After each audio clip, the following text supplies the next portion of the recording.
Hello everyone. In physics classes we are doing 7th unit of class 12, that is dual nature of radiations and matter. In this unit we have discussed the dual nature of radiations.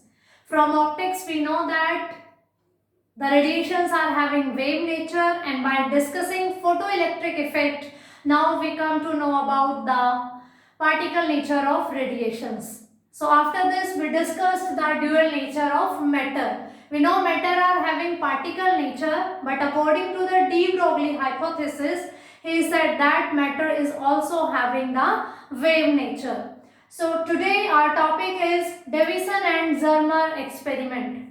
Firstly, de Broglie hypothesis was saying that theoretically that matter is having a wave nature also. It is a particle nature. It is showing a particle nature. Being a matter, it is a particle. But it is also showing the characteristics of waves.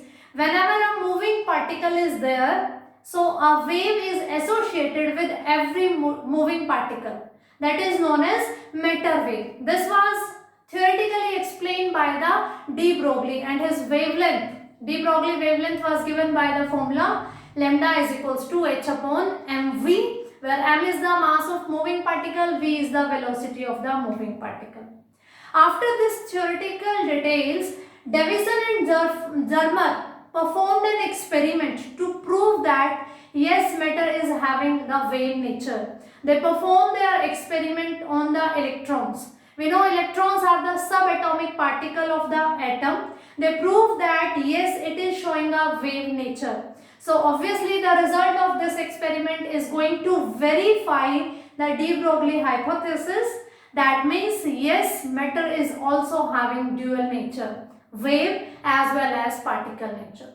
So let's start our Davison and Zermer experiment. Firstly, I would like to tell you about the experimental setup. So let's start. Here I have mentioned F. A filament is there. This filament is of tungsten, which is coated with barium oxide. And this filament is also connected with a low tension battery, which is going to supply voltage to this filament. A current will be flowing through it, and this current is producing its heating effect because it is a very thin filament, and this heating effect will be responsible for the ejection of electrons from it, and this line is representing the electron beam ejected by this filament. F is the filament of tungsten, which is coated by barium oxide, and it is connected with a low tension battery which is supplying voltage to it, by which a current is flowing through it, and a heating effect of current is responsible for the ejection of electrons from it. After this I have drawn C and A. These are two cylindrical shapes which allow the electrons emitted by the filament to move in a single straight fine line. Cathode and anode. The C and A will behave as cathode and anode. They are connected with a high tension battery. A voltage is supplied here that is going to control the electron being produced by the filament. This is going to make the electron beam means these are going to allow the electrons to move in the fine beam, and this part of this experimental setup is known as electron gun. The name is suggesting electron gun, a thing which is producing electrons. So if we are here and a curtain is here, so we can say the electrons are coming. We are not aware of the arrangements. This whole arrangement collectively is known as electron gun. A filament of tungsten coated with barium oxide producing electrons due to the heating effect of current. These cathode and anode are allow these electrons in a single fine beam. So this one is the electron beam. After that, there is a nickel crystal. It is a crystal which cut along its diagonal. The lines inclined, you can see in the nickel crystal. Look at here. It is a three-dimensional crystal in which I have drawn only three planes. You can imagine, you can compare it with your book, any suppose duster, a three-dimensional shape in which if we are going to cut those shapes, we are getting the planes. So, in nickel crystal, atoms are well managed, well arranged in a proper way, and if we are looking at cross-sectionally, we are looking this, these are the atomic planes and these dots are representing the atoms present in it. So, nickel crystal is a well arranged, properly managed crystal in which atoms are properly designed. You can say this thing like in our book, pages are well arranged. One single page is representing the atomic plane of the nickel crystal. So we have put the nickel crystal here. This electron beam is going to strike it. When this electron beam is striking it, it gets reflected by an angle phi. That is scattering angle, because this nickel crystal is going to scatter. Suppose this is nickel crystal, electron beam is coming, it is moving into different direction, like from a mirror. You can say this is a reflected ray which we get after the scattering by the nickel crystal. Here D, we are having a detector, electron detector. That means it is going to detect the presence of electron. It is movable. It can move in different directions. We are going to use to move it to get the electrons. And also a galvanometer is attached with it. Galvanometer, we know that it is used to detect the electron, detect the presence of current, and it can also measure the small amount of current. So if we are getting the electrons here, moving electrons here, so a small amount of current is there which is going to detected by the galvanometer. So this one is the experimental arrangement. I am repeating this portion. We are having a nickel crystal which has cut along its diagonal axis. Electron beam is going to strike it. It will scatter the electron beam and we will get in different directions. For this we have an electron detector which is movable, which can move in different direction. A galvanometer is also attached to this, that is going to measure the current, to measure the detection of the presence of the current. So this one is about the experimental setup. Let's start about the working of this. This filament, after getting the current and after the heating effect of this current, it is producing the electrons. These cathode and anode are connected to high tension battery. They will force the electrons to move in a fine beam, a straight line beam. These electrons then going to strike with the nickel crystal. And this nickel crystal, I am saying you that this crystal is having a well designed structure. Atoms are properly maintained. This one is the side by view and this is the cross sectional view. We have the different atomic planes in which these dots are representing the atoms. So these rays, these are the electron beams. This is the electron beam which is going to strike the crystal, and this one is the reflected after scattering from the nickel crystal. So these electron beams are striking to the atomic planes of nickel and they are scattered by the nickel atoms and we will get this one. So this one is the second beam. So we have the multiple, like this is scattering here. Few are going in the depth also. Some are scattered by the topmost layer. Some are getting inside the nickel crystal, in the depth of nickel crystal, then they get scattered. This thing you can consider from this. These are the atomic planes of the nickel crystal and electron beam. Few are reflected from its topmost layer and in few electron beam is going inside and they are getting scattered. So these are the reflected beams. So these electron beam which is coming from the filament, it is getting scattered from the topmost layer as well. it is getting inside, it is penetrating the nickel crystal and it is getting reflected from the inner layers also. Nickel crystal is a well managed crystal in which atoms are properly drafting. There is a proper distance between these atomic planes and that is known as D, interplanar spacing, interatomic spacing. In these planes, if I am going to represent a one atomic plane, it will be like this. This one is the single atomic plane. We have multiple atomic planes in a proper, in a well behaved, managed order. So this is the nickel crystal. We are getting electron beam after scattering from the nickel atoms. So in this portion, we are getting scattered beams. These beams are going to interfere with each other. How did we get this?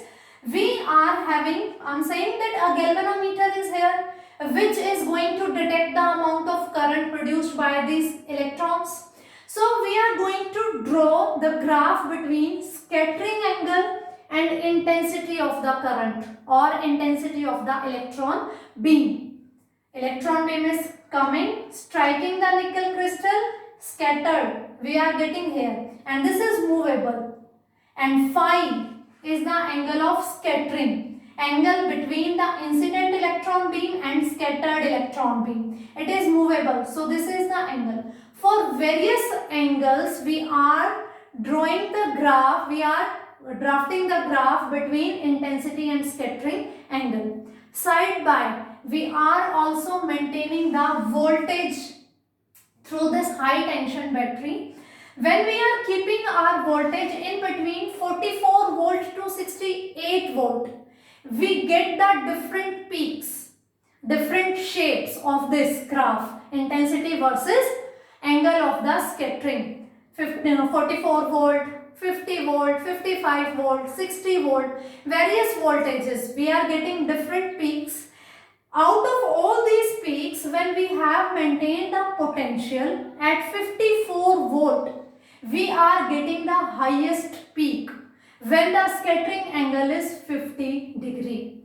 We are drawing different curves and we are getting different peaks. The curves are between scattering angle and intensity, varying the potential of the high tension battery.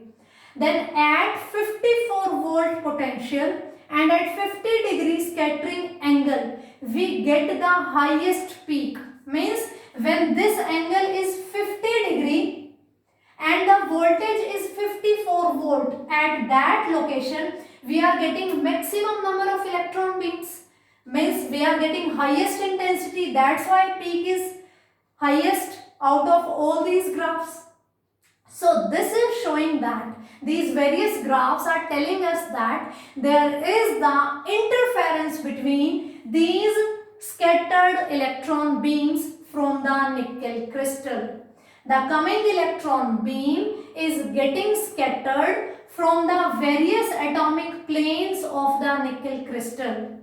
First atomic plane, second atomic plane, third atomic plane. Electron beam is getting scattered from various planes and they are going to interfere with each other.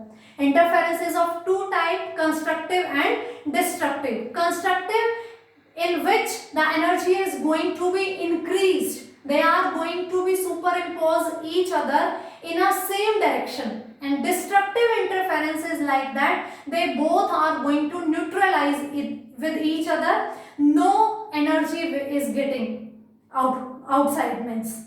So this is the constructive interference of the electron beams scattered from the different planes.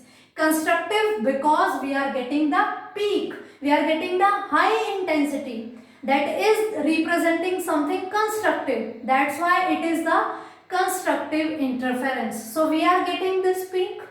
So this is the working, like electron beam is scattering to the nickel crystal and we are moving this detector. So we are getting different intensity at different angle of the scattering.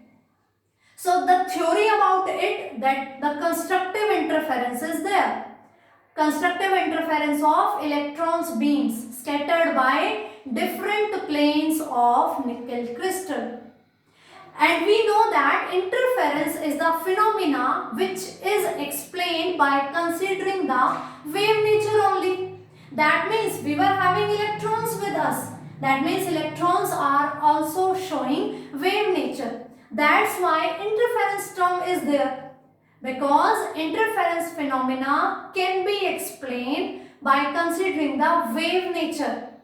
But we are having electrons with us.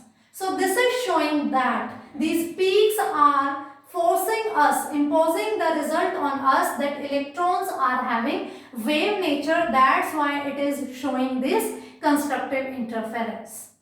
Here I have mentioned angle theta.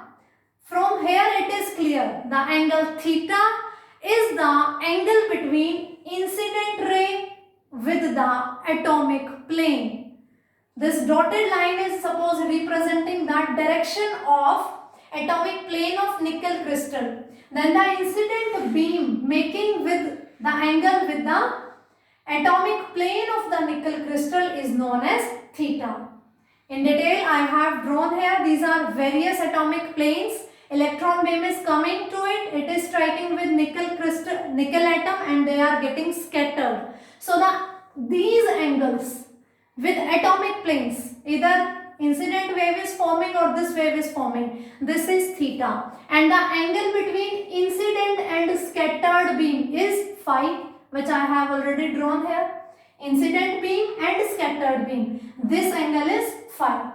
So from here you can see this is a straight line, or you can also get this information, then this is a straight line, an atomic plane. These two angles are theta and this one is phi.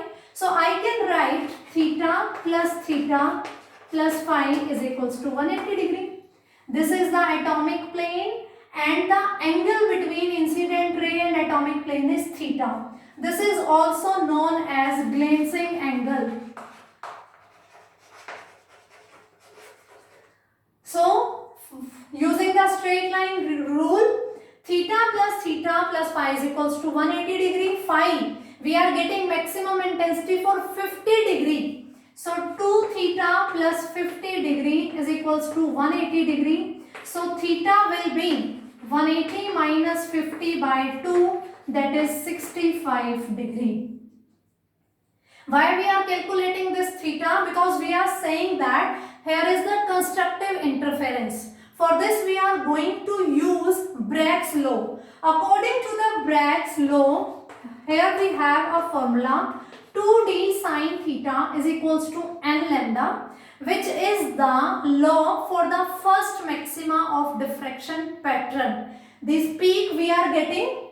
For this maxima we have this equation where 2 is a constant number, d is the interatomic spacing, the space between these two planes, and for nickel crystal its value is 0.91 angstrom, and theta is the angle between atomic plane and the incident beam, means this much angle. That's why we calculated this theta.